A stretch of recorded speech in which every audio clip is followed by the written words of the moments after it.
Good morning from Digha. হ্যাঁ, এখন দাঁড়িয়ে আছি দীঘাতে। বাঙালিদের কাছে কিন্তু ঘরের কাছে ঘুরতে যাওয়ার জায়গা মানে দীপুদা, দীঘা, পুরী, দার্জিলিং। তার মধ্যেও একদম কাছে হচ্ছে দীঘা। যদি হাতে একটা কি দুটো দিন সময় থাকে তাহলে কোথায় যেতে হবে না, দীঘাতে যেতে হবে।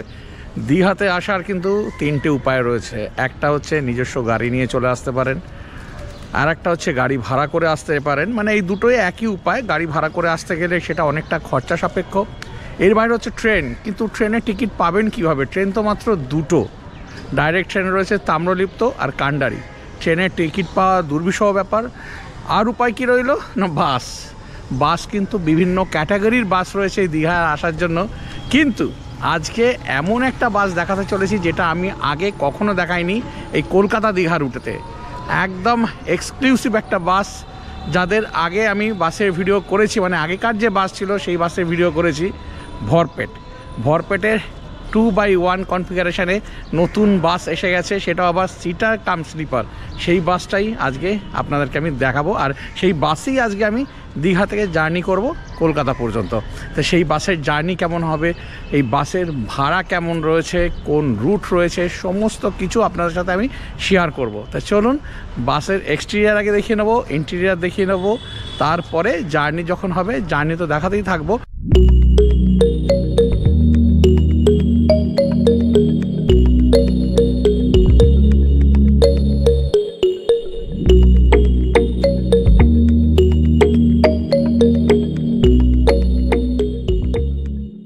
এই হচ্ছে বাসের ফ্রন্ট লুক।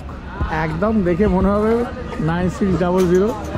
এত সুন্দর ফিনিশিং, ফার্স্ট দেখাতেই একেবারে দারুণ লাগছে।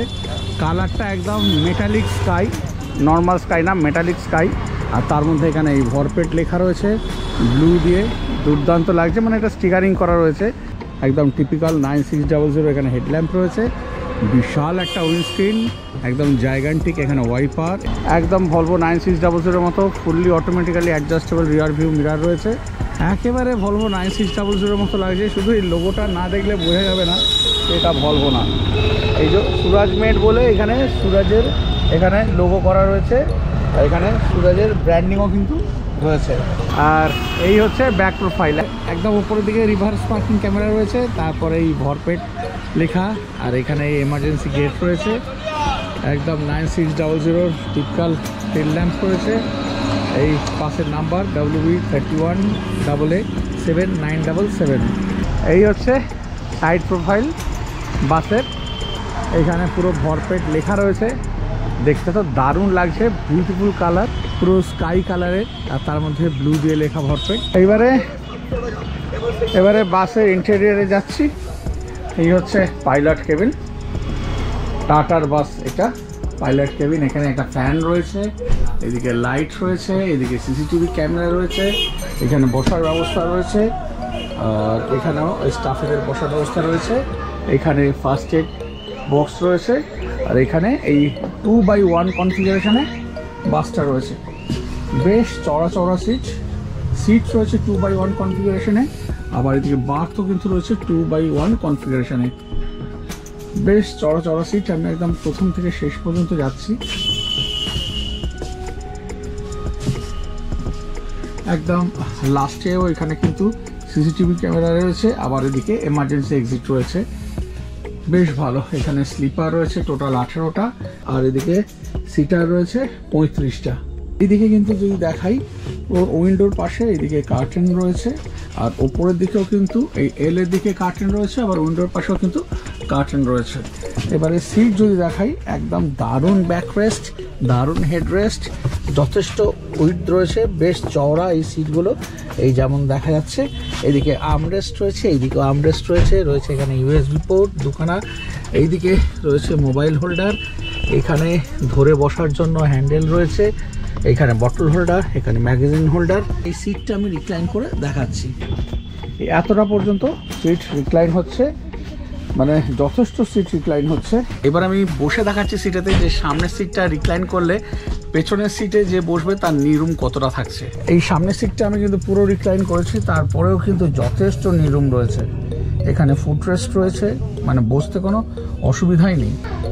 সিটে বসলে এই পশ্চারে বসা যাবে, অত্যন্ত আরামদায়ক একটা সিট। মানে আমি এখনও পর্যন্ত এই কলকাতা দীঘা রুটে যে জার্নি করেছি বাসেতে, এরকম সুন্দর সিট কিন্তু এখনও পর্যন্ত আমি সত্যি কথা পাইনি। এবারে জার্নি কেমন হবে সেটা তো পরে জানাচ্ছি, তার আগে দেখিয়ে দিই যে স্লিপারে কী কী রয়েছে। হ্যাঁ, স্লিপারে দেখানোর আগে যেটা দেখানো হয়নি সেটা দেখিয়ে দিচ্ছি। এখানে লাইট রয়েছে, রাত্রিবেলা এগুলো জ্বলবে। এখান থেকে কন্ট্রোল রয়েছে, এখান থেকে কিন্তু এসি ভেন্ট রয়েছে। আর এইদিকে যে দেখিয়ে দিই, এই ডাবল সিটেও কিন্তু একই ব্যাপার রয়েছে। এইখানে পুশ করে সিটটা রিক্লাইন করা যাবে। আর এইদিকে রয়েছে মোবাইল হোল্ডার। এই সিটগুলোর এইদিকে আর্মরেস্ট রয়েছে, আবার এই মিডিলেও আর্মরেস্ট রয়েছে, আবার ওই সাইডেও আর্মরেস্ট রয়েছে। আর সিটের এখানে দুটো করে ইউএসবি পোর্ট রয়েছে। নিচের সামনের দিকে সিটগুলো কিন্তু সব দেখিয়ে দিলাম। এবার একদম পিছনের দিকে যে সিট রয়েছে সেটা কত কি রিক্লাইন হচ্ছে সেটা একটু দেখিয়ে দিই। যদি আপনারা সামনের দিকে টিকিট না পান, যদি এই একদম পেছনের দিকে টিকিট পান, তাহলে সেক্ষেত্রে কেমন কি রিক্লাইন হচ্ছে সেটা একটু দেখিয়ে দিই। এই সামনের দিকে সিট কিন্তু অনেকটা রিক্লাইন হচ্ছে, এই যেমন দেখা যাচ্ছে সামনের দিকে সিটটা। কিন্তু এই পেছনের দিকে সিটটা আমি রিক্লাইন করলাম, সেক্ষেত্রে রিক্লাইন কিন্তু হচ্ছে না, একদম সামান্য রিক্লাইন হচ্ছে। এইটা রিক্লাইন করা নেই, এটা রিক্লাইন করা হয়েছে, জাস্ট 2-3 ইঞ্চি রিক্লাইন হচ্ছে। মানে ইন্টেরিয়রে যা দেখলাম তার মধ্যে আমার এটা একটু মনে হলো যদি একটুখানি রিক্লাইন করা যেত আরেকটু, একদম ব্যাক সাইডের যে সিটটা, তাহলে হয়তো আরেকটু ভালো হতো।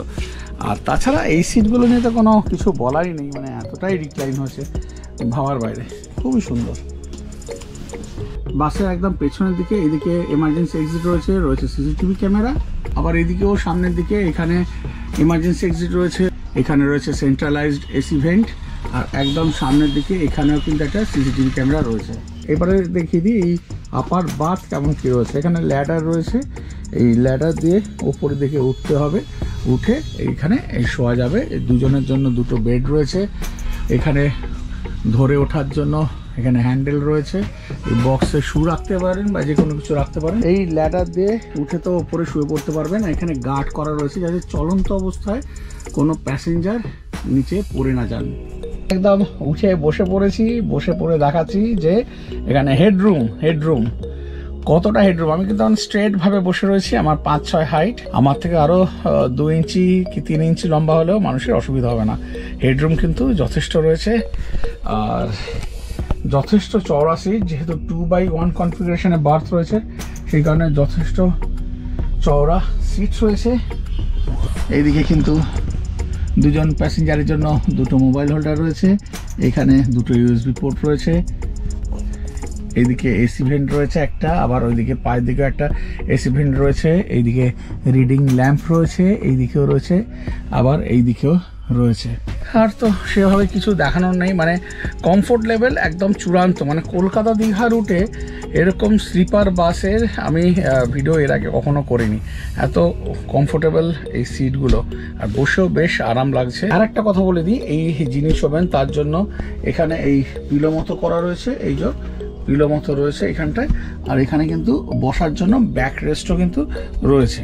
সুতরাং যদি মনে করেন সারাক্ষণ না শুয়ে একটু বসে যাব, সেক্ষেত্রেও কিন্তু কোনো রকম অসুবিধা হবে না।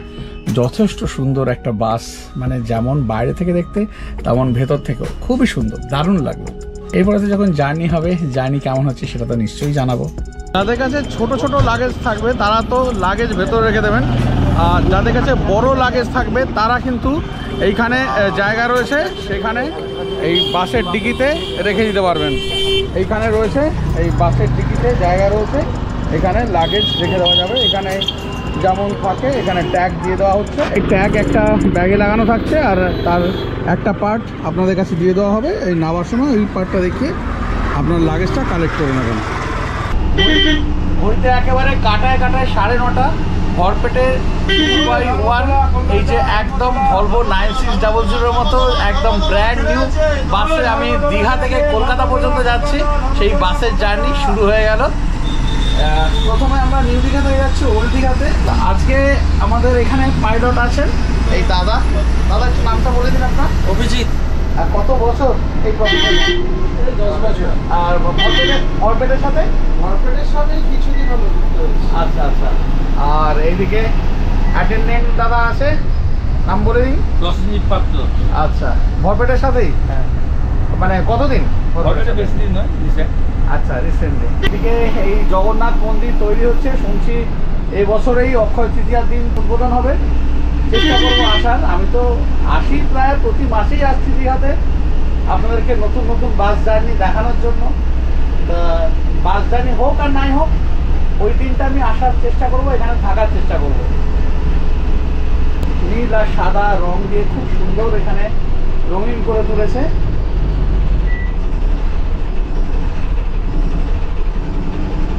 আচ্ছা, এইখান থেকে টাইম 9:30। ওখান এই বাসের টাইমিংসের ব্যাপারে বলে দিই। কলকাতা থেকে এটা ছাড়ছে রোজ রাত ওই 11:55, 12টাই ধরে নিচ্ছি ছাড়ছে। আর এখানে আসতে মোটামুটি 4 থেকে 4.5 ঘন্টা টাইম লাগে। শীতকালে কুয়াশাটা খুব বেশি থাকে বলে সেই কারণে সময়টা একটু বেশি লেগে যায়। আর এখান থেকে ছাড়ছে 9:30, সকাল 9:30 ছাড়ছে। আর গিয়ে পৌঁছতে ওই 4.5-5 ঘন্টাই লাগছে তো। হ্যাঁ, ওই 4.5 থেকে 5 ঘন্টা মতো লাগছে, একদম নন স্টপ সোজা চলে যাচ্ছে, মাঝে কোথাও ব্রেক নেই।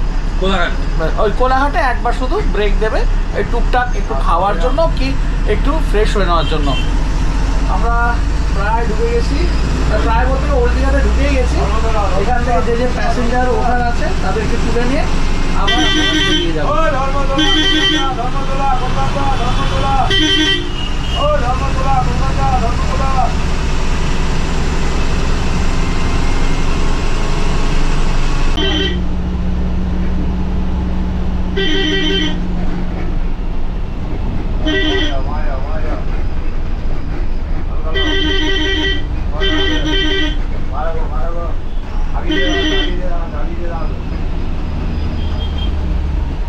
ধর্মতলা, কলকাতা, ধর্মতলা, হাওড়া বাড়ি।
যখন ওই রাতের দিকে আসি কলকাতা থেকে দীঘা, বা দীঘা থেকে যখন আবার সকালের দিকে ব্যাক করি, এই রাস্তাটা আমার যে এত ভালো লাগে। দুদিকে গাছ এত সুন্দর থাকে, আমি যে কারণে সব সময় এই বাসের জার্নিগুলোতে এই রাস্তাটা আমি দেখাই এত সুন্দর লাগে, আমার নিজেরই খুব ভালো লাগে।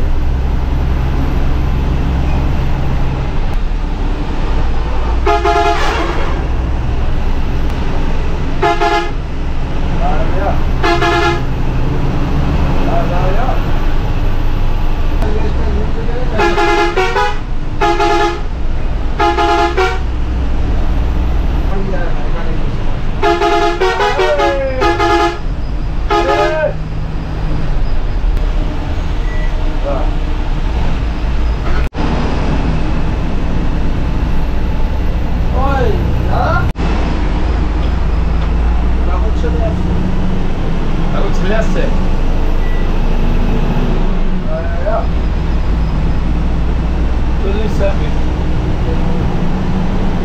চল্লিশ আছে তো।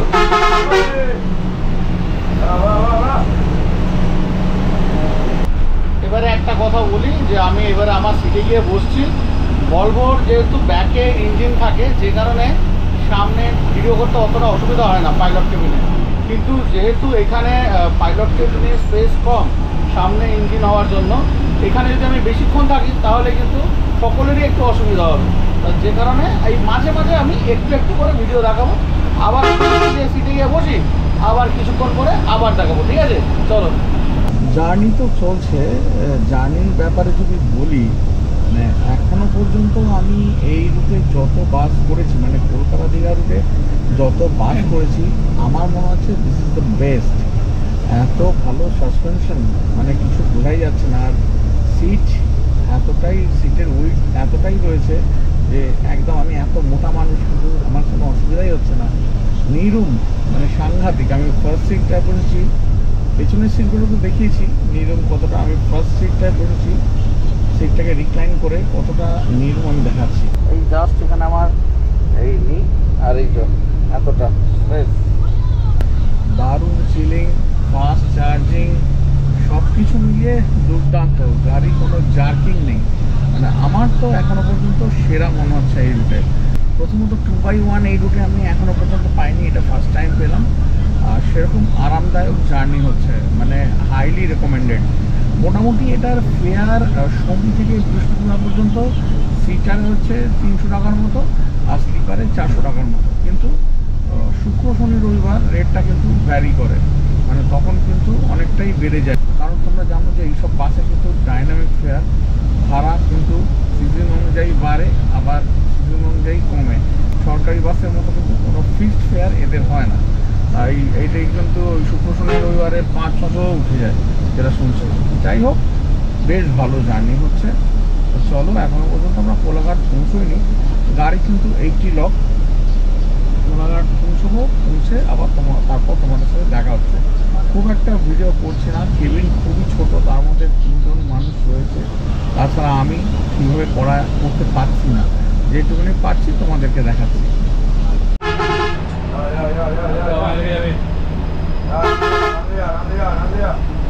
ঠিক আছে।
এখন বাজে 12টা 35, এসে পৌঁছে এলাম কোলাঘাটেতে। এই কোলাঘাটে বালাজি হোটেল অ্যান্ড রেস্টুরেন্টে দাঁড়ালো। এখানেই 10 মিনিটের মতো হল্ট দিয়েছে। এখানেই একটুখানি ফ্রেশ হয়ে নিয়ে আবার এগিয়ে যাওয়া কলকাতার দিকে।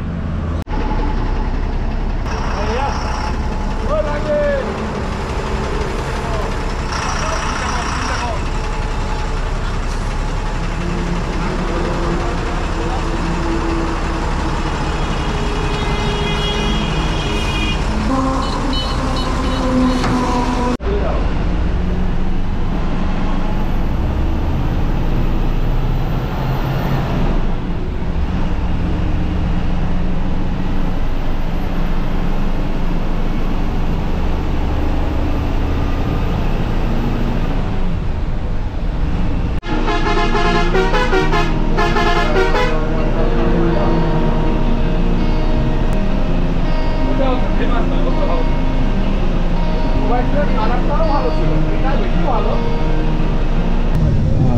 কোলাঘাট ছেড়ে দিল, এইবারে চলে যাচ্ছে এসপ্ল্যানেডের দিকে। আমি তো এসপ্ল্যানেড পর্যন্ত যাবো না, আমার বাড়ি যেহেতু বালিতে, আমি সবসময় কোনাতেই নেমে যাই। জার্নি নিয়ে আর কিছু বলার নেই, মানে আমি যেমন বলছিলাম যে এই কলকাতা দীঘা রুটে আমার বেস্ট জার্নি মনে হলো এই বরপেটের এই ব্র্যান্ড নিউ যেই 2x1 এই যে নতুন বাস, এই জার্নি সব দিক থেকে একদম দারুণ, মানে নিঃসন্দেহে নির্ভাবনায় আপনারা জার্নি করতে পারেন। টিকিটের প্রাইস কি বলে দিয়েছি, রুট কি স্ক্রিনেতে দেখিয়ে দিয়েছি, এই যা, আর নতুন করে কিছু বলার নেই। যদি ভালো লেগে থাকে তাহলে অতি অবশ্যই একটা লাইক দিয়ে দেবেন আর কমেন্ট করে জানাবেন যে কেমন লাগলো। যারা এখনও পর্যন্ত ট্রাভেল অন 0.3 চ্যানেলটাকে সাবস্ক্রাইব করেনি তারা প্লিজ চ্যানেলটাকে সাবস্ক্রাইব করে বেল আইকন প্রেস করে অল প্রেস করে দিন, যাতে আমার নতুন নতুন যে যে ভিডিওর আপডেট আসবে সেইগুলো সব আপনাদের কাছে গিয়ে পৌঁছে যায়।